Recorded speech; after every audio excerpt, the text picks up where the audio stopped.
If I asked you, how much money do you want to be paid for you to spend the rest of your life doing something you don't like?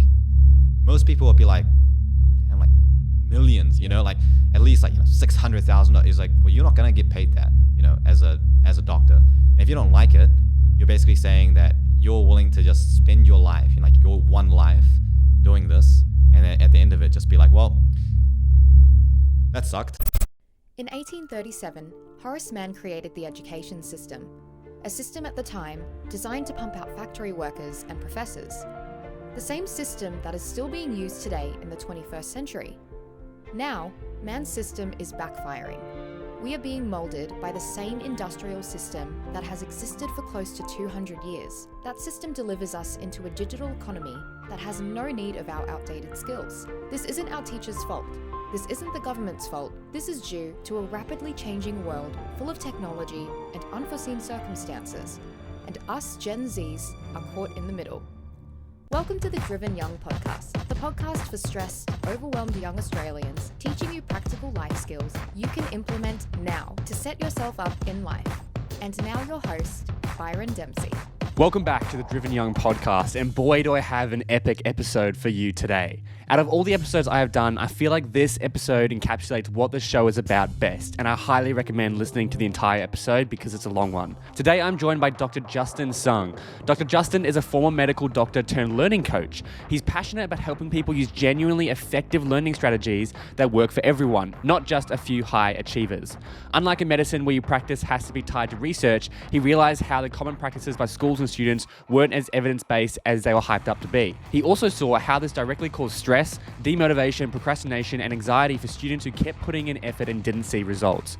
Since 2011, Justin has worked with over 10,000 students across over 100 countries. He's the co-founder of iCanStudy, an organization that specialises in learning skills and is involved in the novel research at Monash University, looking at the effectiveness and efficiency of learning strategies. In this episode, we cover his journey becoming a doctor, what it's like when he quit medicine, the different types of learning and how we can learn effectively, his opinions on the modern education system, growing to 100,000 subscribers on YouTube, and much, much more. As per usual, please DM myself or Justin on Instagram if you enjoyed the episode, join my Sydney program, or sign up to my 20-week challenge via the links in the show notes below.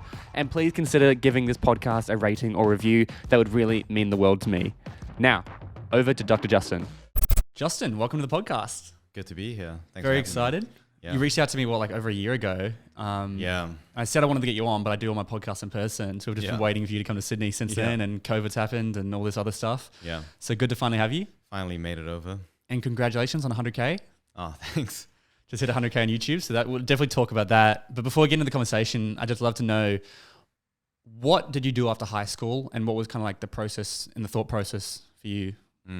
So straight after high school, I went into try to get into medical school. So I'm from New Zealand, and in New Zealand, you don't go straight from high school to medical school. You have like a year it's called pre-med, and in that year you have to get the grades and sit an interview and do this test, and if your grades are high enough, you get into medical school. So that was kind of like my track, and I went down that way, and started like freaking crazy to just get into medical school. Made my way into medical school, and then just ended up graduating medical school, worked as a doctor for a couple of years. Starting from my second year of uni, I started kind of getting into education space, like originally like just tutoring students, because it was something that I was good at, like I'd done some stuff before. And after that, that just kind of got more and more. I got more involved in education. I set up my own business around it. And then I eventually realized like tutoring wasn't really changing anything. So I started thinking about how to teach people how to learn more effectively. And fast forward now, that's what I do full time. Like I just help people to learn more efficiently. And so how long did you study to be a doctor in New Zealand? What's that? So it's 6 years of uni. In the middle, I took a year to do an honors as well. So it was a Bachelor of Medical Science honors program, which is a research year where I researched some stuff on eyes and published some stuff in some journals. And then went back into my final year of medical school, finished that off, and then graduated. Yeah. And did you enjoy being a doctor, or you just enjoy teaching more, or was it like... Okay, so like I enjoyed some parts of being a doctor. But the thing is like there are parts about being a doctor that you don't really know until you are a doctor. And there are some parts of the career that no one really talks about. And so I didn't really know any of that stuff. So that stuff really was quite jarring. And I did not like that about medicine and working as a doctor. Education was something that I was pretty passionate about. So like, the thing that I often say is like, while I was going through uni and even while I was working as a doctor, I was consistently doing like 100 hours a week. Wow. Because I was doing, like studying for medical school, but then on the side, I'd be working like 30, 40 hours a week on like education related stuff, or like building a business. Well, it was a nonprofit actually, just on education. And then when I was working as a doctor, like I'd be going from ward to ward, and in the stairwell, like in between, I'd be like taking calls. Like throughout, I guess like 7 years, I was kind of always like involved in education, and people always ask me, how I was able to do like 120 hours a week, like consistently for that long. But I sort of said like, well, it's because I'm doing all of this stuff that I'm even able to go through and do like my doctoring job, because it was like another avenue, like a way of me to think about things, like a way of engaging my brain. And I sort of realized that I was a lot more driven, like passionate. Like I'd get home and be keen on just working on education and like teaching theories and like learning principles. And when I had spare time, like it's like the nerdiest thing. Like when I had spare time, I would like read research articles on learning psychology, you know, like I never in my spare time decided to read about like medical articles. Yes. So that was kind of a sign. I was like, okay, maybe I've got more of sort of this kind of passion, I suppose. Curiosity. Yeah, and just inherent interest in education. And by the end of it, I was really not liking my job as a doctor. I was dreading waking up the next day. It was like Sunday evening. I was like, oh, damn it, like I have to go to work tomorrow. Like I hated that feeling. And it's been a long time since I felt that, since I've gone into education. So well, good on you for making that. Because I mean, that's a huge decision to make, because you've just invested like 7 years of your life to be like, nah, I'm switching. Yeah. A lot of people will $110,000 of student loan. Yeah, exactly. Like the sunk cost fallacy, right? Yeah. A lot of people will succumb to that. Be like, well, I've done all this work, I might as well use it. And it's like, well, not at the cost of being miserable for the rest of your life. It's like focus on, for you identified that you were more curious in education and research. It's the same as me. I read stuff like that on learning as well. I read really boring books because I'm interested in the Finnish education system and why that's so effective versus Australia's. Yeah, like it's really boring, but then also I enjoy it. Yeah. Because like a lot of students have asked me, because like obviously it's not, I guess there's not like that many people that students and other people know of that went through being a doctor, which like a lot of people consider as a sort of dream job, and then left to do something else, especially so quickly. Yeah, and also like that are in the education space and like do coaching and mentoring and stuff. So they sort of see that I'm someone that they can ask for this stuff. So a lot of people ask me about this, and the consistent thing that I try to preach is that you really have to think about like, what is the outcome in life that you're really looking for here? Like job security is one thing. But job security really means like you're able to have enough money to put food on the table and pay for the bills.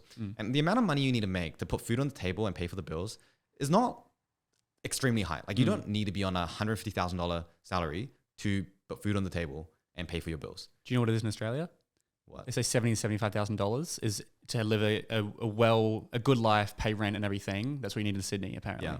And Sydney is one of the most expensive. Yeah, exactly. And that's 70 grand, which again, it's a lot, but you could get a 70 grand job pretty easily. You can get Sydney. a 70 grand job in so many different fields that may align more with your inherent interests, right? So it's like, okay, so like, what are you even looking for here? Like, if there's that stability and you're able to get that stability doing anything, then what else do you want out of your job?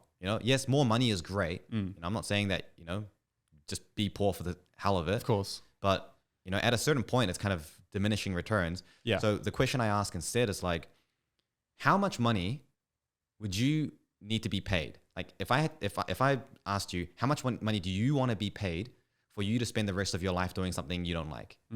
Most people would be like, damn, like millions, like at least like, $600,000 is like, well, you're not going to get paid that, as a doctor. And if you don't like it, you're basically saying that you're willing to just spend your life, like your one life doing this. And then at the end of it, just be like, well, that sucked. Yeah. But at least, I don't know, like Status. My parents gave me a pat on the back. Yeah. Or like you had the status or whatever it is. And you got to say I'm a doctor and everything. Yeah, you get to write doctor on your on your travel like information. It's like, when they ask for your title for your like credit card, it's like doctor. Bro, I've seen TikToks of people saying they're like I $100,000 of debt, all this, but at least I got to put doctor on it. It's the dumbest thing. It's really I know they're joking, but I think there's still a level that's kind of true.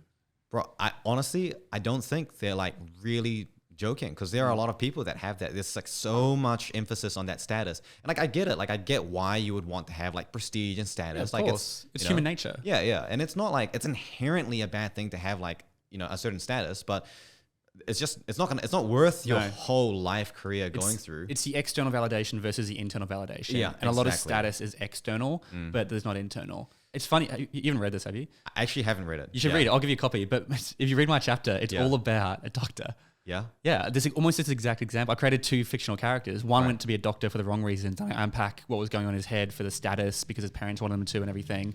And the other person was like started a business and traveling Europe making like 30 grand a year, but she was much happier. Yeah. And so it's funny, this example is so inherent to, I guess, my story, which I made up. Yeah. It's super, super common as well. Very common. Yeah. I mean, even if it's not about like pleasing someone else, sometimes you get this internalization of expectations. Like you think it's what you want, but you're not able to even explain it. Like, why do you want it? You often you don't even know.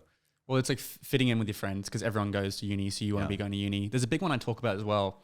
I'd be curious to see if you agree. From like 0 to 18, every year you know what's happening next. You're in year 7, you're in year 8 the next year, then you're in year 9. You might move countries, stuff might happen, someone might die, but at least you know that. And then we hit 18, and for the first time in your life, you have no idea what's happening afterwards. And so what do? We jump straight into a degree or a job to fill that void. Or we people say I'm in a degree to buy myself 3 years, and then I'll do my master's, and it buys me 5 years to avoid becoming an adult. And it's like, no.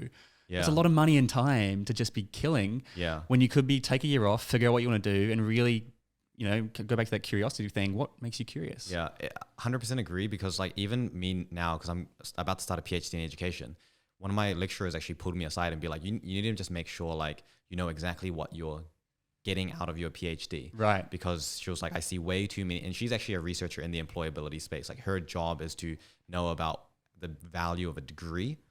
And what she actually said was like, a lot of people go into PhD for that reason. It's just an extension of this railroad that they're on. They're just putting off kind of like facing life and its infinite possibilities. Yeah. And then as a result, they kind of get into this, they get out of a PhD, and then they don't really know what to do with it. It's not actually getting them the job that they wanted. So I think medicine is like a great example of that, where you just have this fixed pathway that you go on. And on top of that, there's positive reinforcement. Like if someone says, hey, what do you want to do? What do you want to be when you grow up? And you say, I want to be a doctor. It's like, pat on the back, oh, hey, look, your family like tells everyone, they want to be a doctor. You feel good about it. And now this uncertainty is gone. You feel great. Like, you know what you want to do. You don't have that uncertainty anymore. And then you can say, yeah, I want to be a doctor. But then do you really, like when you actually start working in it, is it actually worth it? So the thought process that went through my head when I was working as a doctor, I was like, okay, people are all saying that like leaving medicine is risky, but why is it risky? Like if my number one outcome for my life is that I want to do work that I find is fulfilling and meaningful, but also, which I think medicine did do, but also like is aligned a little bit more with my personality, with the life that I want to live, that aligns more with some of my other values and priorities as well. I did not see medicine providing me that life. So in that case, staying in that track would have been a really risky move, as opposed to moving into something that I thought could tick those boxes. We know Casey Neistat. What was that? You know Casey Neistat? Yeah. Yeah, one of his quotes, he was like, the most dangerous thing you can do in your career, the most dangerous thing you can do in life is play it safe. Yeah. And a lot of people think, especially in the modern world, it's like, play it safe, stay as a doctor. It's safe to stay as a doctor. You've got the income, you've got everything. You're validated by everyone in society, all this stuff. But it's like, at the cost of what? You being happy? Yeah. And so it's good to see that you jumped, because I know a lot of people who don't. And the 3 ones I see, whether you agree or not, I know you've worked with a lot.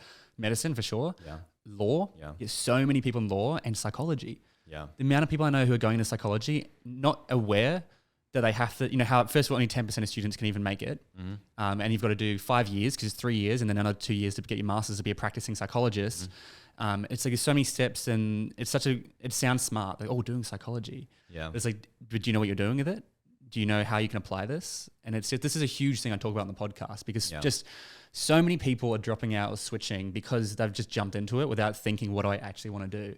And that's why I started the intentional gap year program. Yeah. 'Cause I'm a big fan of gap year, taking some time off to really same. sit and Yeah. think, what do I want to do in my life? What are my personalities? What interests me? But the issue is that a lot of young people, they don't sort of, not that I'm like not a young person, I guess, but a lot of people, Yeah. when you say it, like when you're in high school, it's just, I mean, if a gap year is not like what you're conditioned to already think is like normal and good for you, like Yeah. you may hear it, but then what I found is that what they think in the background is like, yeah, for everyone else, not for me though. Yeah, yeah. Like for me, it's So different, true, you know? so true. And it's like, it's just kind of, it's like this weird sort of thing where like the messages may be so true, but the only people that really resonate with it are the people that already like made the mistake, and all the people that have yet to make the mistake are just like, I don't know, just they're sort of like, oh, it's such a good thing. Let me share it with my friends. This applies to you guys, not for me though. But Yeah, yeah. like, let me tell my friends about Yeah. it. Except for the obviously like the rare few exceptions. Because that was kind of always been my logic. When I hear people saying something, for example, my parents and a lot of people that I respect have always said, don't buy a brand new car.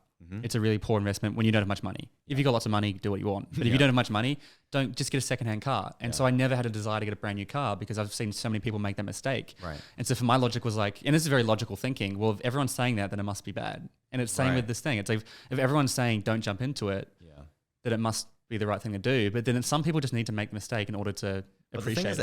is, that's not what everyone is saying actually. It's not. No, exactly. That's what the thing is. No, yeah, 100%. Oh, right. So you're saying like if it becomes more the normal kind of. Yeah. And I think maybe I'm in a bit of an echo chamber of people like you have similar beliefs to me. And so maybe I forget that most people still hear the same message of go to school, get a high ATAR, which is our system here, go to university, get university, leverage that to get a job, and then you're done. Yeah. But it's not, and one of the things is like I do these consultations with like parents and their kids, right? Parents will bring their kids in and be like, Justin, they don't know what to do, they're lost in life, blah blah blah, and then I go to the parent and I'm just like, so at what age do you feel like you really figured out, and you thought like my life is like exactly the way that I wanted, like I figured out life, and then they're like, oh well, I mean, just not really, it's not really about us, it's like, do you feel like you've figured out your life right now? And then like they haven't, they're just as, it's a different context. Yeah. They're just as lost essentially. They're just figuring out different things. And it's absurd that they are then placing those same things on this other person, They sort of learned this lesson about life that you can't figure things out like super early. It doesn't really work that way. You have to make mistakes, all of that sort of stuff. You have to figure out your path and all of that sort of stuff. They figured that out after living for 30, 40, 50 years. And then they just withhold all of that from their child. And it's like, cool, go make the exact same mistakes that we made. Yeah. It's mind-boggling. Yeah. Trust me, it's mind-boggling. Like parents are just bigger kids with bigger marks. Yeah, it actually is. They're honestly. Yeah. It's like we see this, all the issues with Empower You, with the young kids, when they write on the, without going into it, they write what their issues down. Yeah. We do the same thing with parents. The same It's the stuff. same, yeah. Because it comes back from our childhood. From 0 to 7, 95% of who you are is developed.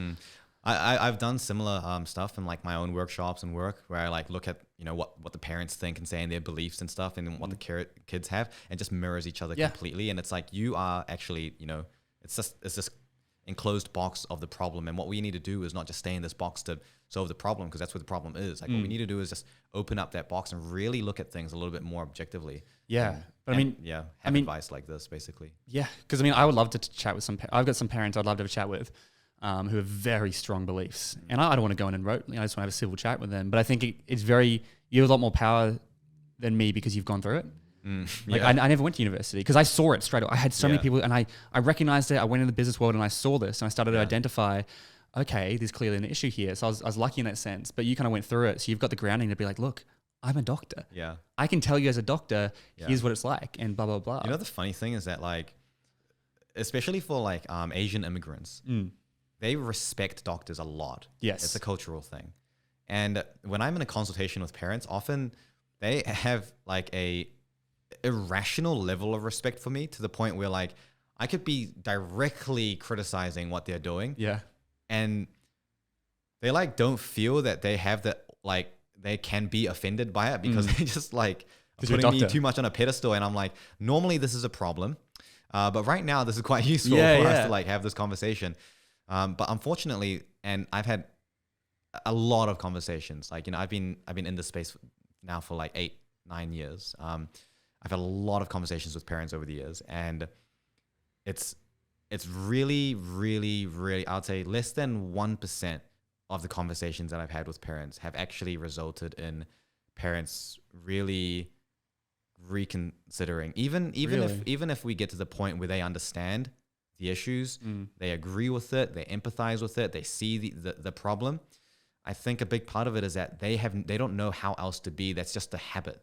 Whenever there's an issue, ingrained. It's super ingrained for you. That's how they live their life. That's how their parents told them to live their lives. That's how they've raised their kid for the first 14 to 18 years. I mean, it's funny you say like they have a lot of respect for you, because it's almost opposite for me, because I don't have that status in anything, and I've done everything completely non-traditionally. Yeah. And so parents have very little respect. Right. Because you need to build up even more cred for yourself. They see me, I'm a TikToker, right? I'm not a TikToker. I just post on TikTok. I'm a professional presenter, podcaster. I've studied education for not officially. That's the other issue.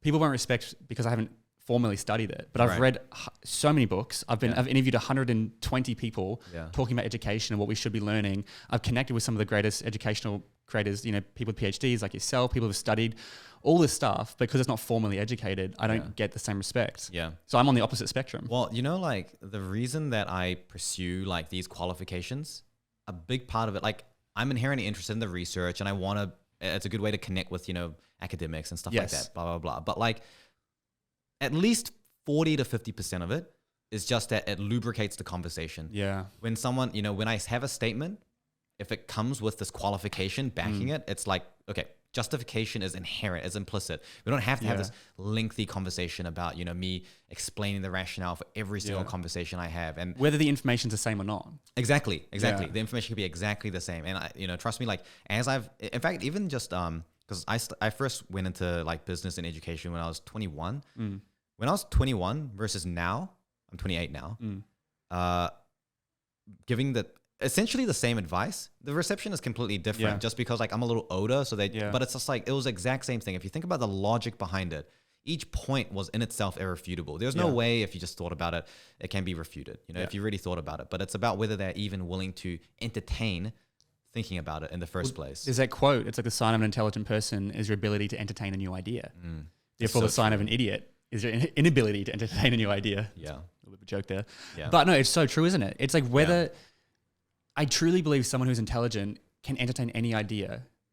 If someone says something that completely goes against all your beliefs, do you have the intelligence just to entertain it, not adopt it, just entertain it? And this is all I ask for parents and stuff. And similar to you, 21 to 28, I get a lot more respect now. I have followers. My opinions haven't changed. Yeah. Everything I'm saying is the same, but I've got the followers to back it up, which is stupid. Yeah. And I've even thought about getting a psychology degree so that when I'm at Empower You and I'm teaching young people all these skills, parents just have a little bit more respect. Even though I would not teach anything different. Everything we teach is backed by, studies that have been done from people over like 30, 40, 50 years. We're not creating the content. We just repackage it in a way that's a bit more digestible. Yeah. We're doing communication skills based on studies done in the 1920s on how we communicate emotion, body language, tone of voice, and the words we use and stuff. Yeah. But I think having a degree would, and that is where I think a lot of people still think having that degree is important, regardless of whether they need it. Yeah. It's just a piece of paper, isn't it? Yeah. But honestly, like positions like ours is definitely not what people are thinking of when they're getting the degree. Like, they're not thinking about like someone believing them when they have a particular conversation. But I mean, you probably should actually consider maybe it, just because your line of work makes it so that it legit could actually save you so much time. I might one day. I totally will. Yeah.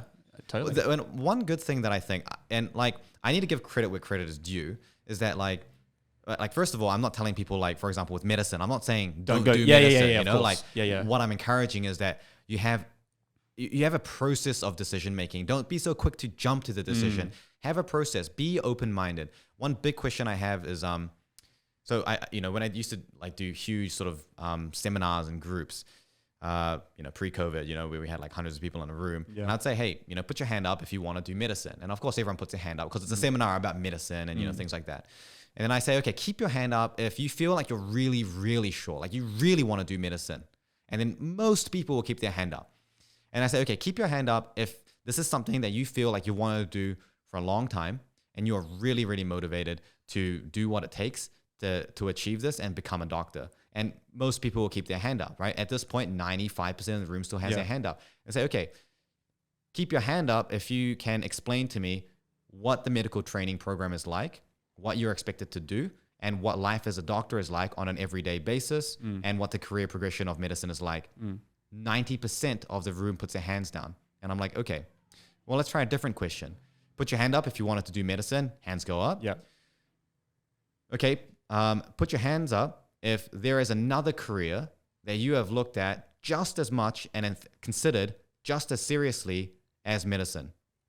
You know, most of the hands go down again. So it's like, why are you so confident about this decision when you have no idea what the job involves, you have no idea what the training involves, and you haven't even considered any of the alternatives? Like, if you were buying any other scenario, literally any other scenario in life, you're psychotic. It doesn't make any sense. Yeah. But for whatever reason, with careers and especially something like medicine and law, I think those two, like, especially, they're the big ones.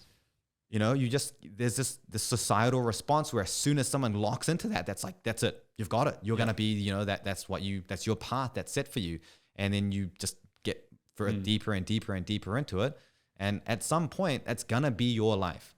I would even add a third hand up question. Keep your hands up if you'd be a doctor if you only got paid $75,000 a year. Oh, do you know what? I've actually asked similar questions to that before. Yeah. Everyone keeps their hand up because the thing is, when you're really young, you actually don't have a concept of what the salary means to you. Yeah, yeah. Because you're used to getting like, I don't know, 100, 200 bucks, you know? And it's like big money if you get paid like some, you know, in the thousands.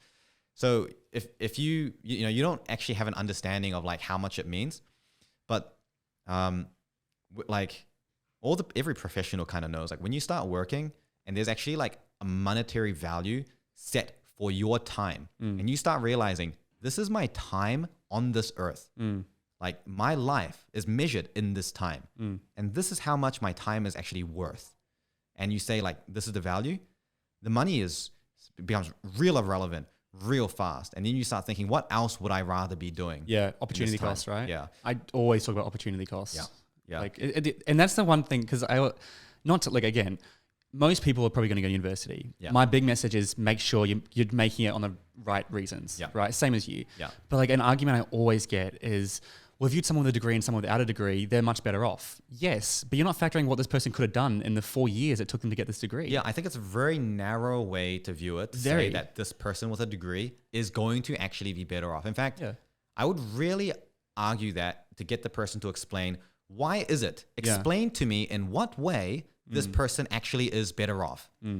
I really think people will struggle to actually explain it. It's probably just this feeling that they have that they'd be generally in a better position. But they're not factoring in what this person could. I don't have a degree. Yeah. And I've done a lot in the past 4 years. A lot of my friends are just finishing their degrees now. Yeah. And I could get a lot of high paying jobs in marketing if I wanted to. Yeah. You know, I'm really happy with how I'm going with my life. I'm you know, presenting, doing all this cool stuff. And it's like, but I don't have a degree. And it's like opportunity costs. 4 years is a lot, and opportunity costs, I guess, of money. You know?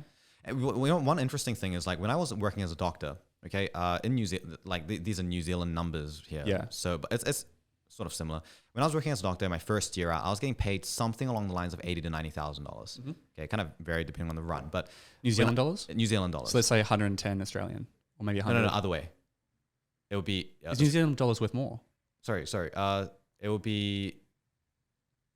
No, yeah. So if I was getting paid like 90,000 New Zealand dollars, that would be equivalent to maybe like 70,000 Australian. New Zealand dollars 75. Are worth more. Okay. Wow. Okay. Cool. Like the value of the currency is less. Right. So we need. Yeah. So yeah, Australian dollars. So like a pretty standard wage. Yeah. I mean, it's high for first year out of university, but it's not like crazy high for like I have friends who are like second guess it. Yeah, it's not. I've got friends who are like working in like big corporations or like banks or whatever, and you know they're starting off at, I don't know, like 70 or 80, and then they're progressing up in 4 years after working, they're making 150, 170, right? Whereas you know they may be working like half the hours, half the stress, for example. When I swapped from full-time medicine to full-time education and running my own business, my business was not at that time established enough. I wasn't able to actually pay myself properly. So I paid myself $37,000. So I took like a $60,000 pay cut almost. Yeah.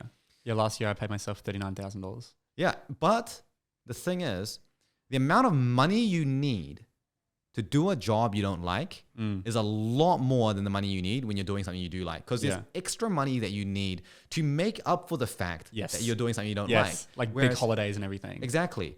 Whereas when you're doing something you enjoy, inherently you are filling your time with something that you find meaning and fulfillment and satisfaction in doing. Your life is enjoyable inherently, and you have found a way to somehow financially fund that enjoyable life. So now it's like the value of money is not, let's work this crap job so that I can get paid heaps of money so I can enjoy my life. It's like, let's enjoy my life and find a way to live, like fund it, fund a life that I enjoy. And I think if people sort of shift their perspective in terms of what they're trying to get out of career, out of just making money, but instead doing something they actually really find meaning in and just making whatever they need to make to, fund it, I think people will probably make a lot of, I theorize people might make different decisions, although whether they actually would, I don't know. And two things to add there. Number one is if you love what you're doing, you can work way harder. I could not work the hours I work on my business if I was in a job. Oh, no way. No way. There's no way I'm going to do 120 hours a week for as a doctor. No Not way. for me. No way. Yeah. Like I love what I do. I wake up excited and stuff. And I know that's, the privilege, but I've built my way up here and everything. And the second thing was, this great story. And I had let's say you took a teacher or something or someone on a, I can't remember the numbers. So just don't look too much at the numbers, but it's something, let's say a teacher works 40 hours a week. And their wage is, $80,000. Yeah. And that broke down to be like $29 an hour. If you had someone who's working 80 hours a week, but their wage is $160,000, same hourly wage. Yeah. Yet the teacher gets way more free time and freedom. Yeah. You know what I mean? So it's a funny thing because doctors are considered like a high paying salary normally. If you actually work it out per hour, because you do a lot of overtime hours. Right. And a lot of that's off the clock essentially. The actual per hour that you get is probably less than if you were to just get a high position at McDonald's. Really? So in New Zealand, where overtime is not even paid for, actually a lot of countries overtime is not paid at all. I think Australia, you actually do get paid for overtime, which is actually frankly pretty rare. Nurses get paid overtime. Yeah, I think think they doctors get good money in overtime as well. In New Zealand, for example, you don't get paid overtime, and so if you actually worked out the hours, I think you end up getting paid $15 an hour cash in hand. So it's like 20 something, before tax and all that stuff. But you actually get net income. Like who the hell is gonna look at $15 an hour and be like, oh, such a high paying job, like great salary, and your time for money, and the stress and the emotional burden because you take that work home with you because it's high stakes kind of profession. And again, if you're passionate and you want to be a doctor to help people and you're fascinated by the chemistry and the human body and everything, and you know that's what you want to do it for the right reasons, go for it. Yeah. But it's just a big financial and time commitment to make if you're doing it for the wrong reasons. And we talk about doctors a lot, doctors, lawyers, and psychology, because they're very high status and people often want to achieve those because of external validation. It's that dreaded question for the 5 years you finish high school, you get asked, so what are you doing with your life? Yeah. We want to have an answer for that, right? Yeah. I really think we should stop asking that question. Terrible question, right? And even my mum, I was so lucky. My parents were very open-minded. They were totally okay with me just taking time off to figure out what I wanted to do. Yeah. But even she said there's a little part of her when she was with the other parents and all my friends went to university and they're like, so what's Byron doing now? And they're like, oh, he's just figuring it out.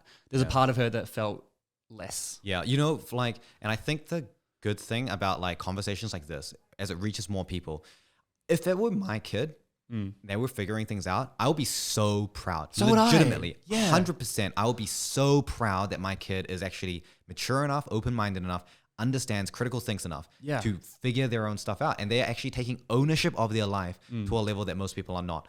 And your mom's more open-minded than the norm. Definitely. How many parents are out there that actually would have a state of mind that would not only just accept it, but actually encourage it and actually legitimately be proud of it? So few. Bro, Empower You is, we run it we get a lot of people who their parents come at the end of the night. So it's so difficult because we run a personal development program, but then the parents are the ones who normally pay. So we spend 2 days giving these kids an amazing time, but the parents haven't experienced it. So we then bring in the parents and we do a bit of a 3-hour kind of workship and then we sell to the parents and the kids and everything.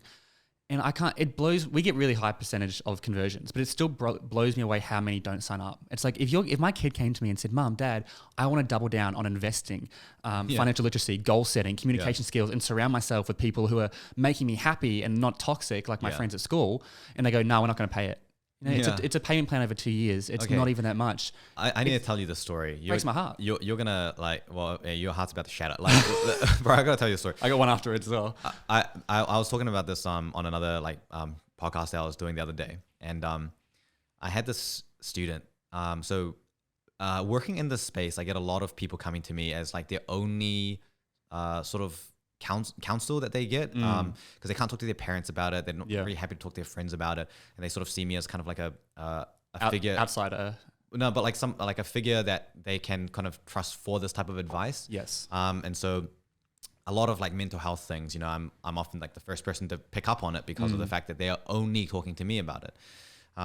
So every now and again, there's a student that I'm really, really fearful for, to the point where I'll call the police to get them taken into the hospital or something, because I have fear for safety of their life. And so there was one of these students that I was working with, and I've been working with them for a long time, like a year and a half actually. And I'd seen kind of like that they were really, really struggling. They were going to enter into medical school. That was their big goal. And they were studying like crazy, putting their heart and soul, blah, blah, blah, all that stuff into it. And they were coming to me saying like they were really, really depressed. And it was very clear that they were very depressed. I wouldn't have to be a doctor to know it. Like they were clearly depressed, and they were clearly very depressed for a very long time. Yeah. You could see the sort of the light in their eyes was like dimming over the year that I had seen him. I know I've seen it before. Yeah. And it's sad. And you also know that there's so little that you can really do, about that if their environment is actually causing that. And for them, it was actually their parents, especially their dad, was pushing a lot of this pressure on them. So this kid actually did something really brave. And I commend, it didn't turn out well for him, like after doing this, but I still commend him for this, is that he actually spoke to his dad about this. And they come from a culture where like mental health is not something that you really talk about. It's common in a lot of Asian cultures. Mental health is under the table sort of thing. Same in most of the world actually, but especially so in some countries. He talked to his dad about it, and his dad's response was, "It doesn't matter if you're depressed as long as you're a doctor." Oh my gosh. And he said, "It's okay for you to be depressed. Just be a doctor." So his dad just said, essentially said, I don't even care about how you feel. You can be depressed. Like, it's fine. It doesn't matter. Nothing matters more than you being a doctor. And eventually they had to pull out of the program because they were incapable of actually finishing it. The university had to get involved because it was, too much. I haven't actually heard what's happened to them since, because they kind of sort of went off the radar actually. But like these types of things are actually really common. So not always to that extreme, but sometimes the parents think, have good intentions, but like really don't understand how damaging their behaviors and words and ideas can really be, because they just don't have that perspective. They don't really understand that. Very rarely are parents trying to be bad parents and like trying to give bad advice. It's all from a good place of love, but that doesn't mean it's right. Yes. And again, is it right or wrong? And you can parent different ways, but the world's changed. And this is a key thing. Our parents or the older generations, I don't think they should understand, because it's tricky. Like, and especially for like a lot of parents, my parents were first people in their family to ever go to university. Yeah. And so they want to put that opportunity on their children. And obviously I'm lucky my parents didn't force it on me, but they still definitely encouraged it and whatnot. It's crazy. We had one girl at the end of the program where we do best things, and they got on the mic, and one girl said, she stood up and she said, for the first time in my life, I feel happy. I feel like this is the first time in my life where I've been around people who actually make me happy. Yeah. And she said, before this, I was suicidal and depressed. Yeah. In front of her, she said this in front of her parents. Her parents takes a lot of guts to do that. Huge guts. Yeah. Her parents then did not sign her up to the program. Imagine if your kid hopped up and said, "I'm depressed and suicidal, but I feel like there's hope," and you just went, "Nah." Like, it really frustrates me. And, I think my perspective on this generation of parents has been very much quite negative, just based on what I've experienced. Like, we had a similar scenario. We had one kid, he's been with me for a while. He was studying business. Business is such a waffle degree, I find. Like, I don't know what it is. So many people just jump into it because they want to be an entrepreneur or whatever. And he was studying business, and then he loved doing video. And I got him, he's doing video, and he started his own company. He's going crazy. And I could see him going way too hard, way too fast. And I knew he was going to burn out and crash. Right. But I was like, but he's 19. you know. I burnt out and crashed. It's going to happen. And then he picks himself up and he keeps going. Yeah. And it kind of burnt out and crashed. And then his parents leveraged that to be like, yes, we were right the whole time. See, you failed. See what should have happened. Right. And now, dude, like the depressing, we're worried about him. We're thinking about calling. Like I'm not a doctor or anything, but I could tell he's depressed. His body language, he didn't speak unless someone spoke to him. He just kind of sits there. Withdrawn and, you know. And his mom calls me a cult leader. Yeah. Because I don't know, but I would love to have a chat with her and, you know, just be like, look, why do you have this belief? Exactly as you say, like, if you remove the fact that, just try to think, is it a belief that has been ingrained in you, or is it something that you've made consciously? Yeah. Most people, it's ingrained. Yeah. Yeah. And this is the whole thing when we talk about young people. It's like, this is okay. You just understand that you're in control of your life and you have the opportunity to slow down. You don't have to jump into anything. Really think about what you want to do. Yeah. We put almost zero effort into our career in high school. I didn't. My career advisors didn't really do much. I don't even know what a career advisor does from, you know, I don't know what they do. I didn't get help from them. And I didn't really have any external help except for podcasts. And that's what got me into podcasting. Right. Stuff like Gary Vee and all those guys who were putting out these messages. I was like, oh my God, for the first time in my life, I've heard a message that counteracts what everyone else is saying. Yeah. And I was like, wow. You know, like the funny thing is that, like, because obviously my main domain is like helping people like learn more effectively, right? And I work with like professionals and adults, but a lot of my work, like at least half of my work is with students, you know, and academic learning, you know, studying. And I find a really similar thing. Like, for example, if I'm having a consultation with a student for the first time and I say, okay, well, let's do like a look at the way that you're studying. And then they've been like stressed and they're burning out and they're frustrated and they're like studying heaps of hours to do whatever. And then I look at the way that they're studying and I look at their techniques and I think like, there are many parts of this that are very, very suboptimal. And yes, it's the way that, you know, a lot of people tend to commonly study, but a lot of people commonly have very suboptimal study techniques. And I just pointed out to them why each of these things probably produces this type of result.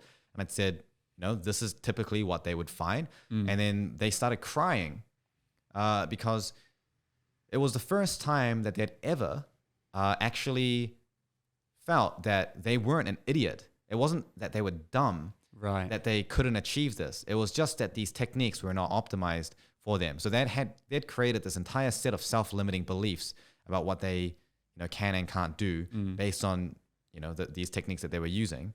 And then when you know, those self-limiting beliefs are gone, like there's an entire door that opens up in terms of what they could and could not possibly achieve. And I think sort of you know, in this case, it's like an academic context, but like in general, like these sort of self-beliefs that we place on ourselves from the way that we were parented or our culture or the society or whatever, like it impacts us so deeply, you know, in every action and behavior and thought that we have. And in some cases, those beliefs, even if it doesn't feel like it, can be damaging in ways that you don't draw the connection. Like you don't necessarily draw the connection that this belief is causing this kind of symptom. It's subconscious. Yeah. And beliefs we teach, you know, beliefs are formed by references we have. And references are created in our past. You know, you might have references that happened from when you're a child, and that's the reason you have a belief. You know, no one's born a confident public speaker. Yeah. But you might not be confident because you've got all these references that said, well, when I stood up, when I raised my hand, I got laughed at in class. Yeah. And all these things are the reason that you have this belief. It's not your fault. We have references that happen in our past, and a lot of it comes from before you're 7 years old, and a lot of it still happens now. Yeah. You know, that's why it's important to give people positive references. Yeah. Like I did a talk the other day, very nervous for it, and I got phenomenal feedback. I can't tell you the confidence I have now on that talk because of the references I was given. It's a huge thing because I was similar. I was not good at school. Yeah. I was not bad, but I had to put in more effort than my friends for worse results. You know, I'd get 70s. Yeah. But in order for me to get 70, and I don't know if people are just lying, but everyone will be like, yeah, I've barely studied for it. Yeah. I'm sitting here just like... A lot of people are like I can tell you objectively... They are lying? As the person that is working with a lot of these students, right? Like, and it's worldwide. Like we've got, you know, students in every single country. Consistently, you know, students are always trying to appear like they're trying less. Naturally that smart. They're smart. They're naturally smarter than their peers. You know, they don't want to say that they were studying a certain, or sometimes it's the opposite. Is or that they say like, oh man, I studied like this amount of time, but no, it actually didn't. They sat at a desk for that amount of time, where half the time was spent getting distracted, or like, Maybe that was me. But like, I don't know. I just, a big reason, I only made this connection recently. A big reason I didn't go to university, because I got into university for film and media. Yeah. Because I wanted to be a filmmaker. I just couldn't see the value in a film degree. I was like, I'll just go do it. Yeah. But another big reason was I hated exams, and I was so bad at exams. The idea of going straight into another 3-4 years of exams made me sick to my stomach. Yeah. I was like, I can't do this, because I got top marks in New South Wales for my 2 major works. I rebuilt a motorbike, and I did a video for visual arts, and I got 50 out of 50 for both. I got into Art Express because they were projects, and I loved it. Everything else, super average, because it was all exam based. Yeah. And my mum would sit me down and just like, you've got to read the question, Byron. I'm like, what does it mean? Like, I am reading the question. And she, I think I do have some mild form of learning disability, especially now. Like I skip words. I read, like I just skip things. I'll read stuff and I'll skip the most obvious things. And I once posted a podcast episode with a huge spelling mistake in it, and I couldn't even see it. I wrote how twice. Right. It said, how did Justin achieve this or whatever? Right. And I looked at it for 10 minutes. I'm like, where's the spelling mistake? Right. And so my point is, Yeah. I really had a belief that I wasn't that smart as well. Yeah. Because of school. I didn't do well in exams. And because of that, I didn't think I was very book smart. But I did recognize that I was good at projects. Yeah. And I was good at other things and creativity. And I tried to double down on that. Yeah. So... the interesting thing actually, because you talked about this idea of like a learning disability sort of thing. One really interesting thing that I found, which I completely did not expect to find when I was sort of, running my program and things. And I haven't like extensively studied this. I'm not imminently planning on publishing about this either. So, with a grain of salt, but like I've observed that I have a lot of people that have come into my program with certain like processing deficits and these sort of diagnosed learning disabilities that have sort of been diagnosed based on the experience that they've had going through school and academics and things. And then when they go through the program and they learn different techniques that actually work on, so most people don't realize this, but most common techniques that people are using to study and learn are not actually based on what the research says how the brain actually works. Yes. So a lot of sitting down, just writing and stuff. Yeah. So most like the overwhelming majority of techniques that the overwhelming majority of students use are not actually supported by research to produce the results that they actually want to reach. So like the one that, it's kind of like the video that sort of propelled my YouTube a little bit, is I kind of talked about the idea of doing flashcards, like Anki, spaced repetition, things like that. The research on flashcards and repetition show that it can be effective, especially in the short term, very short term, like day to week, for recalling individual isolated facts. There is no research that actually says that it helps you for solving more complex problems. Yes. Or holding on to that information in a meaningful way. Yes. And there's also no research to show whether it's actually even a good technique to use if you have like multiple things you're learning and sitting real assessments. They're usually like lab-based studies where they give them like a set of information and they test it on them like a day later. It's black and white. Like you've memorized it, you can regurgitate it, that's done. And even the thing you're regurgitating is not necessarily relevant to the context of what you actually study in real like school, or for example, but it's arguably the most common technique that students use. Some studies show that up to 80% of all students at a college level use something like flashcards and spaced repetition. So when we look at how the brain actually works, and research has only started to clear this up in the last 3 to 5 years. When we actually look at how the brain works, and when we design techniques and strategies that fit how the brain works as step number one, what I actually saw was that all of the issues that these people had come into the program thinking and getting diagnosed with learning disabilities for just disappeared. They fundamentally just stopped having those problems because they just stopped using techniques that were going against the way that their brain actually wanted to learn in the first place. And I can totally see that. And again, this is just based on my experience, but I've had to figure it out myself. Yeah. And like, I present for 12 hours a day. I've had to learn 12 hours of content. I could barely learn a 10-minute speach in high school, yet here I am doing literally 12 hours on stage, 2 days back to back, communication skills, money and finance. But how do I learn that?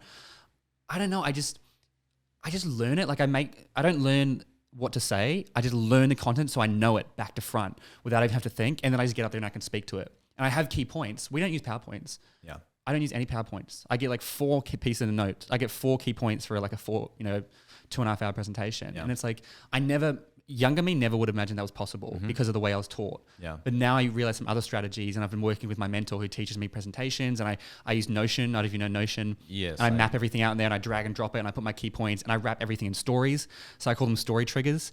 So when I start with a new idea, I associate it with a story, which gets across that idea, and that sets me up for the rest of it. And I've figured all this out. And it would have been nice to have been taught this. Yeah. At least be maybe not taught, but allowed to figure out, or like provided the different learning styles so that I could figure out which one was for me. Yeah.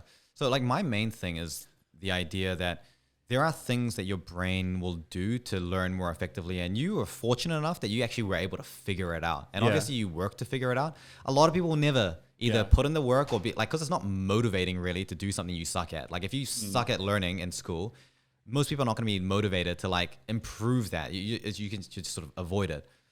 But my main thing is that we can take all of those processes that we know actually work, and we can essentially like weaponize it. We can bring it into a fully integrated system, and we can just get rid of all the stuff that doesn't work. And when you do that, it's like a well-oiled machine. Most people that I work with, it's frankly pretty rare to see someone that can't achieve pretty well if they get their system sorted. It's really, really rare. Like I would say of the students that I've worked with, and I'm approaching probably around 10,000 students that I've worked with now. Maybe I can think of 4 students across the last, almost decade that I've been doing this. It's like the growth and fixed mindset, right? Even accounting for that, because we teach about growth mindset as part of it, because it's like a difficult thing to learn. So you have to have that growth mindset to push through. But like, even if they have the growth mindset, and even if they kind of adopt that, and if they're trained in that, and then we teach them the techniques and all that sort of stuff, like when we have that, the results are like it's pretty consistent. There's very, very few people that really can't just get it. They usually, have a certain thing in their technique. Like that's the thing that you need to work on. When they fix it, it gets fixed. It's really uncommon for it to be like about them, like as a person. It's not like you are limited in this way. But that's the belief so many people have. Yeah, they think it's about them. Oh, I'm not smart. Yeah. It's like, well, hold on.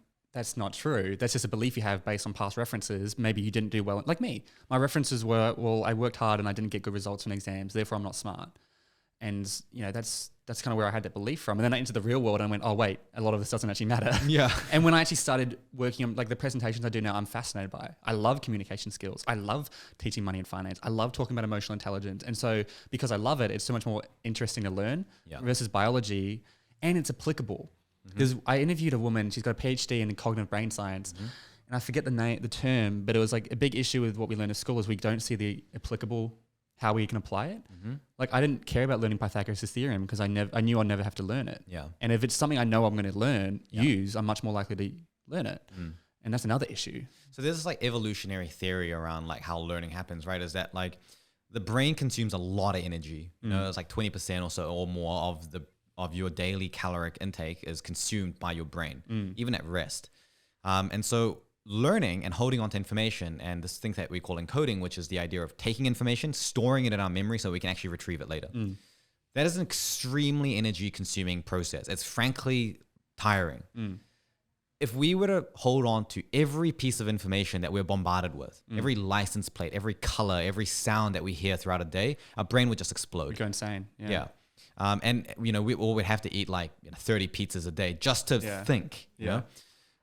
So our brain is really, really efficient. It's a survival mechanism that's been built into the brain. If this information is not relevant, get rid of it immediately. Do not expend energy to hold on to this information. A lot of the stuff that we learn, our brain does not have a frame for why it needs to hold on to it. So no matter how hard you intend, how hard you will it to be held on to, your brain will do a very poor job at actually holding on to that information. Whereas if we implement, let's say, different techniques that start by priming the brain to understand why something is relevant to begin with, even a topic you're not interested in, even if your teacher is terrible, even if you have struggled with it your entire life, there are techniques that can be used to prime your brain to say, this is relevant. So when you learn it, it immediately forces it to hold on to that information. You just have to, eat like a few more almonds to make up for the calories. But like it's if you think about it logically, if you're learning stuff that is completely irrelevant to you and you're feeling that you can't remember it, it's actually like really normal, right? We shouldn't be in this position where we're saying, I'm an idiot. I'm like, I can't achieve anything because I can't learn irrelevant information and hold on to it forever. It's like, why would you even be good at that to begin with? And why do we consider that smart? Why is that smart when you can regurgitate, memorize information? Yeah. It's like, that's not smart. Yeah. Something first of all, that was such a good little rant there, because how do I pre-frame every talk and empower you? When I'm teaching communication, the very first thing I say is, did you know the number one skill that employees are looking for is this topic? Right. What I'm about to reveal to you. Yeah. We taught these skills to someone, they got a raise 3 weeks later using the strategies. We prime them to go, okay, why do I need this? This is if you want to get a job, this is the number one skill that you need. What is it? Communication skills. Okay, now they're interested. It's relevant to their life. Yeah. And then I was going to say, my auntie, who is also Asian, she's from Hong Kong, similar to you, works super hard, like working big hours, super driven. And she got flown over to work in Singapore in a corporate that she works for. And she's going mad because she's got all these execs and people who are high up who did well in high school, and they have zero problem solving abilities. Yeah. If you give them one thing outside, they shit the bed. They don't know what to do. Okay. The thing though, curriculums are starting to get smarter. And we've seen this over the last 10 years. Curriculums are starting to assess in ways that reflect real world problem solving a little more accurately. It's a slow progression, but students that are sitting exams, like people that are sitting their year 12 exams in Aussie today, are sitting a different exam than what people were sitting 3 years ago, 6 years ago. The questions that are starting to come out are more abstract. They're more decontextualized. They're more integrated, and they're just starting to get a little bit trickier. So all of the ways that we thought of learning and studying that could work for, like, let's say your parents' generation, and they're saying, hey, you should do this because it worked for me, doesn't apply anymore. Yeah. Just frankly doesn't apply in every way, cognitively, scientifically, and also in the world. In terms of the assessments themselves, it's not even going to apply. Everything is changing towards that. So, but the good thing is that we are actually in like an interesting time in terms of opportunity, because the things are changing, but the methods that people are studying are not changing yet. People are still studying like how their parents used to study. So if you can change that right now, probably won't be the case 10 years from now, but right now, that is a massive competitive advantage. Yeah, this is what I'm saying. Dude, this is what I say to so many people. I'm like, you have to understand the advantage of what the world we're in right now is it's so easy to stand out as a young person. Yep. All you have to do is go a little bit beyond. Most people are here, like it's so easy to stand out. If you have some communication skills, some good emotional intelligence, critical thinking, you can problem solve. People are begging for that in employees. The thing is that I think this is really important to mention here is that this is not their fault. Like it's not their fault that, for example, they may struggle with critical thinking skills or problem solving or getting that little bit extra. The idea is like the entire system was built in a way that did not facilitate that. Based on old research and outdated ideas, we built an entire system, an entire educational system that does not facilitate that whatsoever. So the expected outcome will be an entire generation of people that will lack some of these skills.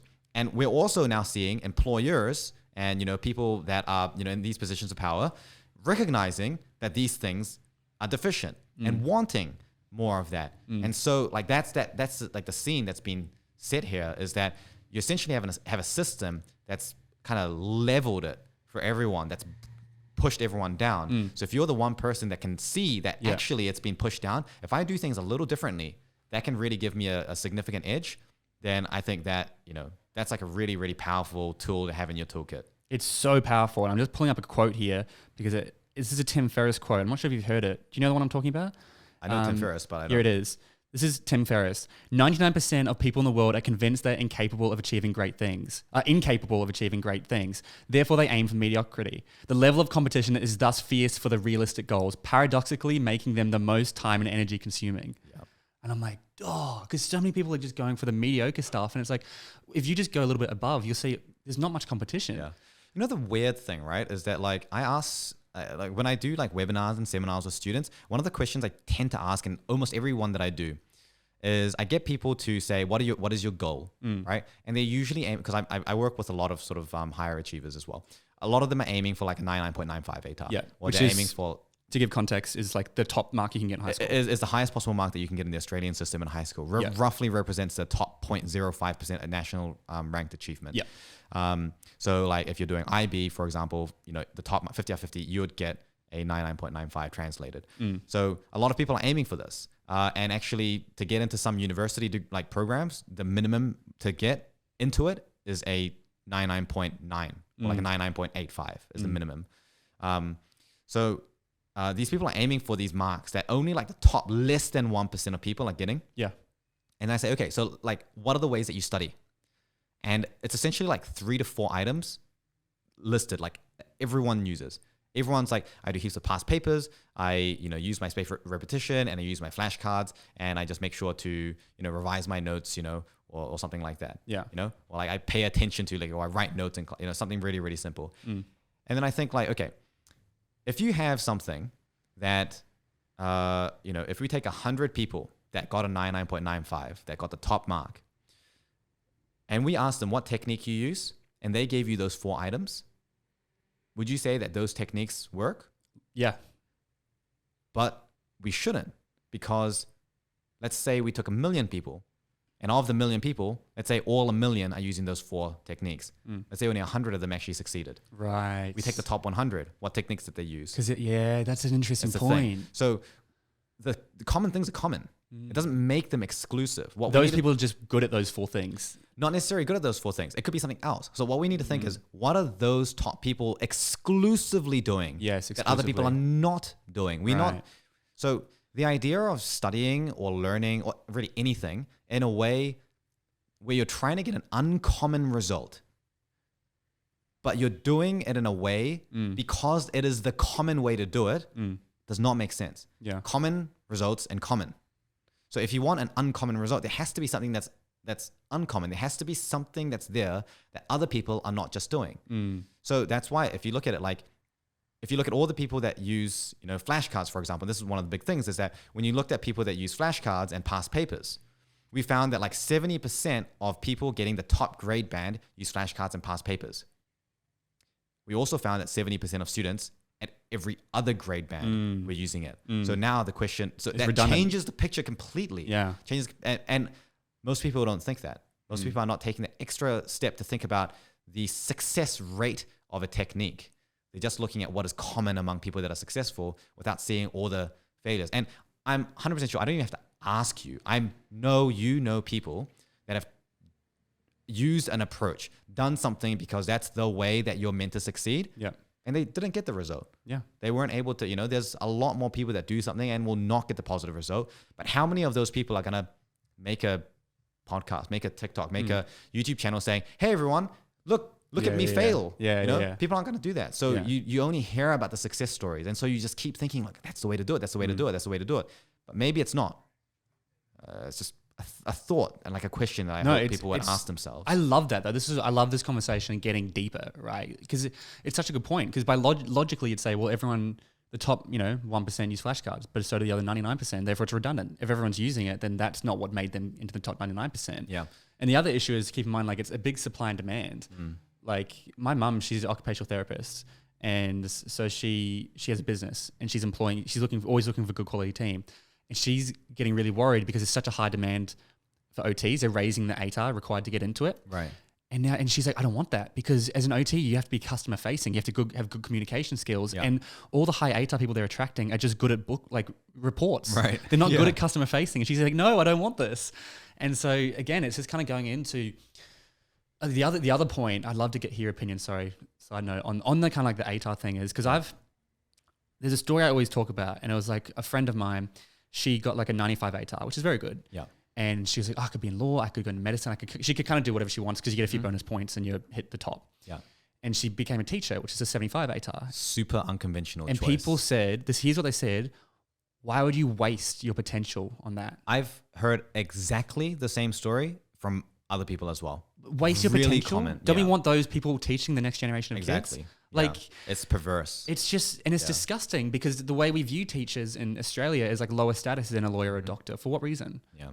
Isn't education one of them? I think education is the most important thing. It's the building blocks of our society. If we can fix our education, we can fix a lot of problems that's happening in this country. That's actually the reason I got into education. I was like, man, there are a lot of problems that are going, not just in like Australia, but the world, or New Zealand, but the world. And I'm like, I cannot solve these. Like, I need to help other people solve these. And the thing with this teachers thing, right, is like, because I work with secondary schools and universities as well, and I end up having conversations with teachers about these things. You know, like when you're in the lunchroom and you're kind of complaining about your job and like sharing stories. Every teacher that I talk to realizes that there are problems in the system. Yes, same and but the system is so big, it's so hard to change. And when we talk about the idea of like the qualification of being a teacher, its societal status and things, that's actually a really Western view in some places. So in some countries, being a teacher is really respected. Like Finland. Yeah, actually, exactly. And they get paid well, and they get paid respected. Much more. And so you see that there is actually a translation to better outcomes, to better results. Now, is that all that needs to change? No. Like the system is a complicated beast. But I mean, if I think back to my own educational history, and I think back to like the good teachers that I've had and the influence that they had on me, the fact that that is such a tiny minority of all the teachers I interacted with, and I could list a long list of teachers that I had that I thought like how do you even get a qualification? Because it's all exam. They don't like. I've spent the past 18 months learning how to present and keep kids engaged for 12 hours straight. I spend every day I'm working on new stories. We use anchoring, NLP, we use deep breath in, we use dancing, we use games. Like so much psychology is involved just to give them the best possible experience. It's almost insulting to me when someone like a professor or teacher hops up because they're an expert in the field, but they've done zero work on their presentation skills. Dude, do you know when I first encountered that exact thing? Yeah. I did my teaching certificate, right? Which is the certificate that you need to teach adults and be like a lecturer or something. Yeah. And I was like, okay, there's this big group of people that are all getting their certificate. And I realized that, because this was not at my university, it was at another university. And I was like, why are there no people from my university in this? Like, this is kind of the certificate that you get for this. And then I looked into it deeper and I realized at the university I went to, there is no teaching training. And I looked into it even deeper. I even was able to connect with one of my former lecturers. And what he told me was that the entirety of the training that he got for teaching was that the night before his lecture, they gave him a USB with the old lecture slides on it. Oh my gosh. That was it. There was literally... How is this legal? No, exactly. How, like, it's so insulting to me because it's like, I wouldn't, just because I know the words to a song doesn't mean I can get up and play it as a musician, right? Just because you know the content doesn't mean you have the right to get up there and present. You need to be like, you should be putting work into that. And it's so frustrating to me because I've been in training for, and I see how much work goes into it. And again, you look at the good teachers, scan through your life, any listeners or yourself as well, you can think, I had an economics teacher, he came in for one class and it's the only class I remember. He was phenomenal, so engaging. We were writing hands up, answering questions. Every other class with my main teacher, we were just writing in a book. We were just highlighting on a textbook. And economics is so dry. It's so hard to read when you're like 16 and you're highlighting key points. Like, what the hell does this mean? And it's just... And then you start thinking, oh, that's the way that I should learn because that's what my teachers are telling me to. They don't know. No, because half the teachers haven't even been in the real world. Again, look, I love teachers and I have a lot of teachers reach out to me and I want to support them. And again, it's the education system as a whole. But the other issue is when we view teachers as lower in society, it means we don't attract the highest quality people. And a lot of people use it as their plan B. Or even I think like, even if we were to take the same teachers, if we could actually give them more Empower opportunity and chance to upskill, get more training, but like let alone have time for upskilling and training. Most teachers don't even have time to even do their job description, like marking papers, grading exams, things like that. A lot of teachers don't even get contracted hours to do that. They do that in their own time. During the evening while over dinner. So like one of the first things that I tried to do years ago was start doing some training programs for teachers, like because I was observing things that were happening with their students. And I met someone who does that today. Oh yeah? I'm not even kidding. He is a professional. He does personal development for teachers. He's about to present at the youth summit. I met him 3 hours ago. Yeah, that's crazy. I'll have to introduce you because I've got to chat with them. Yeah. So, well, I mean, I think that they probably hit the bill a lot better because when I tried to do that, I got massive pushback from teachers in schools because they were just categorically averse to doing any additional work because they were already so damn burnt out from just trying to cover their job description. Yeah. The idea of having more was just, you know, there were like a few teachers that were like keen, often like younger teachers that still had like life and energy left in them and like crushed out in the system yet. But yeah, it was like super demotivating because I was like, cool, I've got all this data from like, you know, the students that you just, you know, graduated from your high school. I'm working with them in uni now. I'm seeing how they're doing. Like I've got all this data on them. I've got all this feedback, and I've got like, you know, they remember this part in your class, but they didn't remember this part. And then like, you know, I went through that and I built an entire program so that we could go to the teachers and be like, let's change the way that we're teaching to make it more manageable for you, you know, reduce your workload as well as improve better outcomes. Yeah. And most people were like, I don't know, like don't have much time to, you know, do anything. And it's just, you know, kind of not really like mentally clocked out, but just don't have any energy left to dedicate to. Dude, I honestly think in years to come, we're going to look back at our education system and be like, not even, we're just gonna be like, how the hell did we let that go that long? Yeah. How did we get this far? Like, how are we in the 2022 world of, you know, everything that's happening and we're still learning stuff from like the 1900s? There's that. Not even the 900s, bro. It's like 18. the 1600s. Yeah. The current education system, it like has changed. Okay. Obviously stuff has changed. Yeah. But the fundamentals of a blackboard is now just a whiteboard. So the funny thing is, right, is that one of the first things that like I sort of stumbled across and it really like triggered my curiosity about learning and got me into like one of these rabbit holes was I was listening to like I think it was like a podcast on something, and I was talking about like just big developments and inventions that were made. And one of the biggest inventions that's been made in human history is a printing press, right? The Gutenberg press. Yes. And the Gutenberg press was created in I think like the end of the 1500s or like early 1600s or something. And it got me to think like, what do we do before that? Like, what were we doing before we had like mass available books? And so I was looking at like, well, and that's one of the things that started getting me into the topic of like, how does the human brain actually do this thing that we call learning in the first place? Because we normally think of like learning and studying, and often we think about writing, reading, and books. You know, it's uncommon for someone to think about studying or learning and not have like books and reading as part of that. Or like a library sitting down with pens. Something like that, right? And then it's like, okay, let's get rid of all of that. What does learning look like anymore? It's like talking to someone. Like it's weird, it's vague. And so one of the things I realized was that, you know, the human brain essentially by the 1600s, like human brain has not like adapted and evolved more over the last like 400 years. It's like the same brain, right? Yeah. But the entire education system was built around that because it was the first time we were able to mass publish information and distribute it through books, through the printing press. And so we had an entire system of teaching and learning that was built around books, left to right, down the page, reading information, consuming it linearly, taking completely notes. passively. Yeah. And then that just became the standard way to do things. Yet that like not that all of that is fully artificial. Yes, there are parts of our brain that have, you know, special functions of reading and writing, but they're small. They're small parts of the brain, and learning doesn't occur there. Learning occurs when that data is pulled to other parts of the brain. There's this very complicated processing and consolidation that we still don't really know how it works right now. That is where the learning actually occurs. So for us to pin like, you know, learning on just the fact that we're like reading something, or even to take it a step further and say, because I can't do this incredibly artificial way of learning, therefore my brain must be deficient. And you're not smart. Is just insanity. Yeah. Is insanity. I mean, you look at who do we think are smart? Einstein, all they did was problem solve, you know, and we, for some reason, we don't count problem solving as, you know, like smart anymore. It's all like, you know, following what you're taught. Whereas like the smartest people in the world were the ones who came up with solutions and solved problems and like thought of stuff that we couldn't even comprehend. Yeah.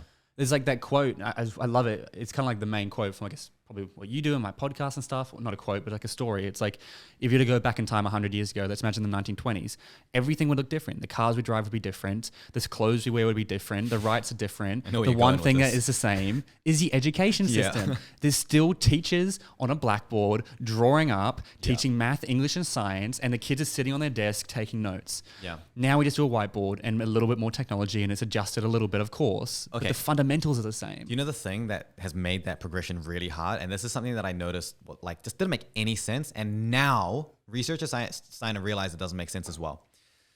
So we have educational research, right? Cool. Like educational research is meant to make things better.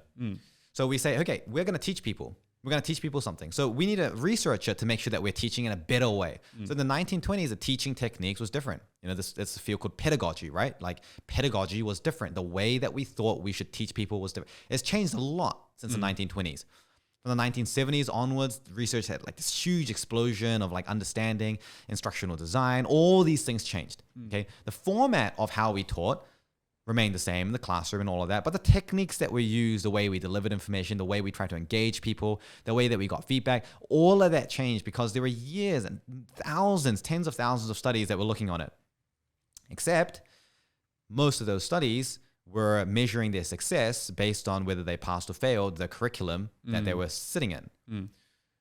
And then concurrently, there's research saying, well, how applicable even is that curriculum for them in like other parts? Like, does that actually translate to something meaningful? So we ended up having sort of like decades of research that was in like a very closed box where it was like, let's set the parameters for success. Yeah. Do we tick the parameters for success? Let's keep optimizing for these parameters of success. Great. They're reaching these higher rates of success. That's getting better. It's getting better. But when you look outside of that box, what is that actually translating to? Yeah. Sometimes worse outcomes, worse critical thinking, worse Mental problem health. solving, mental health is one of the only diseases in humanity that is getting worse every year, you know? So, and when you look at studies and youth surveys on mental health, Oh, shocking. one of the prominent reasons for it is academic pressure, Yeah. you know? Academic pressure, and what I've seen is loneliness. Australia Talks released stats saying that 39% of people aged 18 to 25 are either incredibly lonely or like relatively lonely. Yeah. That's what I say at schools. I say, I think go work as hard as you can at school. Go for the highest possible mark, but don't sacrifice your mental health and your social life sort of thing. It's like just school shouldn't be that high pressure. You're only a kid. You want to enjoy your life. And there's been studies that have shown that taking breaks and having hobbies and stuff outside of work definitely. actually makes you more productive when you're in. Yeah, for sure. Yeah. I don't want to sound like I'm just plugging my work too much, but that's the reason why I am so I push so hard for this, is because I know that academics and academic achievement and the grades, they're going to be important for people, Yeah, of course. And there are some degrees where it really is important, and that's fine. And you can still find it important and you can still prioritize it, but it's possible to still do well and not sacrifice your life or your mental health. It's not mutually exclusive. If you have better skills and if you have better techniques and you're doing something that is not just the common thing that everyone else is doing, expecting to do better, because yes, maybe you can get a better result, but the only differentiating factor for you is going to be hard work. And you're going to have to make up for that. And there's absolutely nothing wrong with working hard. I like to think that I have very good work ethic. Yeah. But hard work is not something that you want to pin everything on. You want to have a process that's more effective. That when you put your hard work in, you're getting better results than everyone else, not just keeping up. And it's I always say work smarter, not harder. Yeah. It's everyone says, should you work smarter, work hard? It's work smart. Yeah, work hard as well. But it's is someone working a 12-hour McDonald's shift? They're working hard. Yeah. Exactly. People with triple jobs. Yeah, everyone works hard according to them. Everyone thinks they work hard. So the thing that when people ask me that, because that's probably one of the top 5 questions I get asked, you know? Which is what, sorry? Is should you work smarter or smart harder? versus hard? Yeah. The answer I always give is work smart, then hard. Yes, that's a good one. And I think it has to be in that order. And this is something that I first realized in myself, and I realize it consistently in my students. When you work hard and then smart, it doesn't work. Because when you work hard, you use up the available time that you need to learn how to work smart. Very true. And you develop more tunnel vision. You become more and more entrenched in just keeping up and working hard. So a lot of people that are studying really, really, really hard, they struggle to spend time to work smarter because they don't have any time left. They're just able to keep up with their effort. They don't have any more effort and time left for working smart. And in those situations, it's something that I call system entrenchment, which is that when you're entrenched in a certain way of doing something and you don't have any space to work on things that could really be a game changer, you're stuck. And that means that as challenges get harder, you will not be able to adapt. You will be capped. And then what will happen is that your outcomes will reduce, either your mental health outcomes, your sleep, your or just the grades themselves. Yeah. So Burnout. if you, as soon as you realize you're entering into a state where I'm starting to get to the point, or I'm already in a point where I'm working so hard that I don't even have time to think about working smarter, that needs to be a big red flag. And you need to, and it's going to be difficult, but sometimes you need to bite the bullet and accept that in the short term, you're going to lose a little because you need to take a step back. We need to reduce the amount of effort. We need to reduce the amount of time. We don't reduce the effort because we're getting lazy. We reduce the effort because we know that we need to change something. We need time to change that. And then once we've changed that, we can ramp up the effort, again, if we want to. But just making sure that the first number one priority is to work smart. Because if you can work smart and then work hard, you're unbeatable. And because you're working hard on something that is much more worthwhile your time. Yeah. Because you've worked smart first, and now you're working on something that's probably leveraging your time. Exactly. Like what I'm working on is like all long term. Like I can make a lot of money in the future because I've put in the work now. Because I've found something, building the business, I identified that the most valuable thing I could build was my personal brand. Yeah. Identified that very early on because I worked for a guy he had a company called Key Person of Influence. I don't know if you've heard of it. It's all about becoming the key person of influence in your industry. They teach you how to write a book, how to publish content, how to nail your pitch and everything, and all these different ideas. And that was my university, I call it, because I went to all of his events for free because I was filming him. And so that was my kind of upbringing. So I went, oh my God, your personal brand. If you've got a personal brand, you can kind of go anywhere. If you can speak, it's the highest paid profession in the world. So I'm like, all right, I want to be a presenter. That's a great way to get across my message and everything. And it's like, so once you can work smart and then transfer working hard into it, completely agree. Yeah. That's the sky's the limit. Yeah. And like similar for me is that when I was first working on education and my business and stuff, I didn't pay myself for my business for the first 4 years. Yeah. And the first time I paid myself was 37,000 New Zealand dollars, which is like what, like 30,000 Australian, it was just enough to break even on my basic living expenses with absolutely no ability to save and no luxury expense, Yeah. And it's hard to do that if you've got all doctor friends who are making lots of money, buying nice watches, nice cars. Yeah. That's where you can get caught in the trap of, and is this worth it? But so there's this thing in the employability space that's called like the capitals model, where we talk about the different types of capital that you have. One of those things is called like human capital, like the degree that you have or the qualification. And yes, that goes to some extent, but then there's the other things like social capital, your agentic capital, like your ability to motivate yourself and be self-effective and to network and to, just be good at your job, all of these sorts of things. And if you think about it in terms of the capital you're developing, sometimes the money is not the worthwhile capital to be developing, because like I had a 16-year-old kid that I used to work with like a few years ago. And I said like, hey, you've got like summer break coming up. You're really, really into cars. They were like passionate about cars. And I said, think about the ideal, company that you would like to work for around cars that's, in the city. Who is the person or the company that you would love to work for? Approach them and just say, I'm super, super passionate about cars. I don't have a lot of skills, but I would love to just intern here, do something and just be exposed to the environment and learn a little bit more about what it is to be in this industry. And he was like, oh, but like I could be working part-time instead. And I was like, yes, you could be working part-time. Tell me how much money you would work if you worked almost full-time hours throughout this holidays as a 16-year-old. And they were like $2,000. And I was like, I make $2,000 a week, right? Just, like as an adult, $2,000 is not a lot of money. Yeah. And then, but the skills to develop that, even as an adult, that exposure, that experience, that's those skills. I completely agree. It's always, I'm a huge fan. I'm saying get coffee with people. Yeah. And offer to buy them coffee. I don't care if it costs you, like you pay for the coffee. Imagine if a young kid came to you and said, hey, can I buy you coffee? I want to learn from you because you inspire me and I'm just curious. Yeah. How many people would say no to that?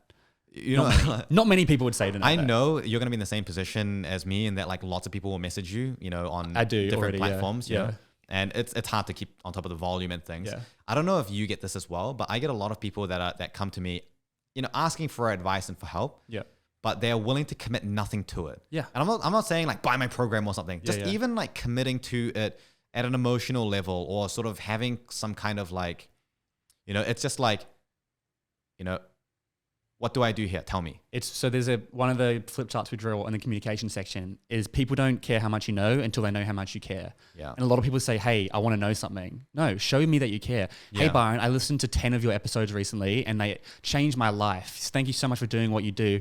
I'd love to ask you a few questions if you had time. Oh, for sure. Yeah. You've just told me you've invested 10 hours into learning from me. Yeah. You're clearly interested. Yeah. I can invest a minute to answer your question to, you know. I'll jump on Zoom for 5 minutes. I'll send you an audio, do back and forth or something. Yeah. You know, I definitely succumbed to at the early stages when the podcast was picking off. I do like 30-minute Zooms with people because I loved it for free. Yeah. I did and then I'm like, thing. okay. And then what I realized a simple shift was just changing my Calendly link to 15-minute Zooms, Right. and then to like 6-minute Zooms. Yeah. And if they've only, because then they know if they've got 30 minutes, they'll take up the whole 30 minutes. If they've only got 10, then they'll only take up 10. Yeah. Now I don't promote it, or if someone really wants to and they've shown me that they care enough, I'll do it. Yeah. But yeah, people don't care how much you know until they know how much you care. Or even like, you know, like someone watches like one video, for example, and they're like, oh, this is so good. Like, let me ask, you know, this person directly about it. Yeah. It's like, spend a bit of time, like watch some of the other things maybe, you know, maybe that's already been covered, you know? And man, I don't know if you get this, but I get a lot of people that I really feel like they really like feel entitled to be helped. Like, there's a sense of like, you owe it to me to teach me this. You know, it's like, dude, I'm like pumping out stuff for free, like as best as I can. Like, I'm trying to help you through this way. Like, I just don't have time to sit there like my entire day just helping everyone, answering every single question, especially when they're not even willing to like put in a little bit more of the work themselves. And like, as an audience member, you understand that the person that you're watching, if you don't feel like the person that you're consuming content from cares about you, you're not going to find their content very relevant.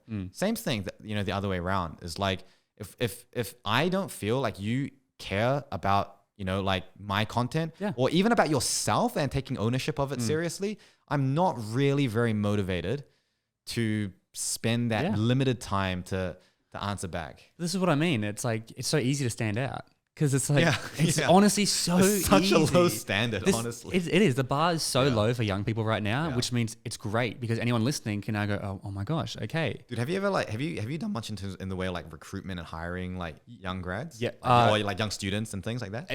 Yes. And that's because through my program, it's almost a cool byproduct of my program is I almost naturally filter out the top talent. Like I have some freaking incredible young people that have listened to my podcast. I've gone through everything.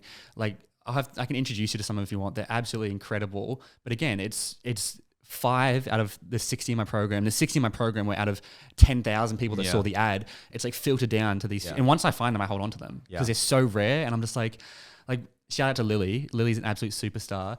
I'm just like, I said to her, I was like, I don't want to lose you. Like, I want you to come work for me. I want you to like do this for me. Like, wait, let me ask you a question. Is that based on what they know? No. And the skill? No, it's not, right? It's completely the attitude. Attributes She came to every single workshop. She took notes. She would message me with feedback. She also posts she does her own podcast. She posts an episode every single day, a 2-minute episode, which shows me her work ethic and what she's trying to do with her life. She's so intentional. She's so high energy. She would show up, honestly. There's kind of 3 things that we say, like just show up, stay in the race, and do more than is asked of you. If you do those 3 things, not many people show up. Dude, honestly, those 3 combinations, that's what you need. It's the top 1%. I think people sometimes have this view of what it takes to be in the top 0.1%. Yeah. Which is a lot. Yeah. And they're sort of put off, but they don't realize how much of a difference it makes when you do just a little bit more. Just a little bit. Just a little bit more. When you put in 5% more than someone else, that differentiates you from 50% of the crowd. You put in 10% more, you're in the top 10%. It's a Tim Ferriss quote, right? Everyone's fighting for mediocrity. Yeah, exactly. If you just go a little bit above, suddenly you're like, oh my gosh, there's not much competition here. Yeah. So yeah, I mean, I guess the message to young people listening would be like, guys, take advantage of the times. Because, you know, I've got 14-year-olds. A 14-year-old girl reached out to me 2 days ago from, I don't know if you saw my story, from Switzerland. And she's like, hey, Byron, your podcast has changed my life. And I'm like, if there are 14-year-olds listening to this, imagine where they're going to be. See this. Yeah. Imagine where they're going to be in 6, 7, 8, 10 years. Yeah. Like, I didn't get onto this until I was like 21. Yeah. And so, yeah, man, look, this has been such a cool conversation, honestly. Like, awesome. I say that at the end of every podcast, I say that, but this has been like top for me. Like, this is almost like, if I say go listen to my podcast, this will be the episode because it's the most. I love it. It's the most like this is what I'm all about. Yeah. You know, I've done episodes on niche things, but this is my philosophy, and to have you here with the data and the degree to back it all up and everything. Yeah, I'm your qualification. Yeah. Whenever I say a point, push your message. Yeah, I'll be like, look, Justin said the same thing, and he's a doctor. Well, listen, man. Before we wrap up, what would your number 1 piece of advice be to an 18-year-old or a young person today? Just zoom out a little bit. Just have a bigger perspective on things. Like, there's so few things that now that I think back on that I thought mattered when I was 18 that really actually mattered, just take a step back and think about like what really is different. What, don't just do things for FOMO. Don't just follow what is common just because it is the way it is. Don't just be like a sheep and like let your life, take you where it is. Just take a little bit of a step back and just stop and evaluate, talk to more people and get that perspective. Like really take charge. Make a decision about your life actively, not just be intentional. Be intentional. Yeah, be intentional. There's a thing I've kind of been saying. I don't know if you'd agree or not, but there's a thing. Yeah, I reckon you'll agree. I've kind of been saying, when you finish school, you have to spend the next 5 years unlearning all the habits and what you've been taught in school. Yeah. I found like that's actually how bad it is. Like, that's like literally, like I have an actual module in my program dedicated on unlearning. Wow. For that very specific reason. There you go. Yeah. Some of my students will take 4 months just for that one module. Just to unlearn. Because there are so many habits that they built around it. Yeah. Yeah. It's like at school, if you look at someone, that's called cheating. In the real world, it's called collaboration and teamwork. That's so funny. Eh? Yeah. But yeah, man, great advice. And this has been a great episode. For anyone who wants to join what you're doing, follow you on YouTube, get involved with everything. Yeah, where's the best place to go? I would say if you want to learn more, like because you cover a broad range of stuff. Yeah. I really focus in a lot on like the learning and the motivation, procrastination, time management, stuff like that. So if you want to learn a little bit more about that, join that discussion.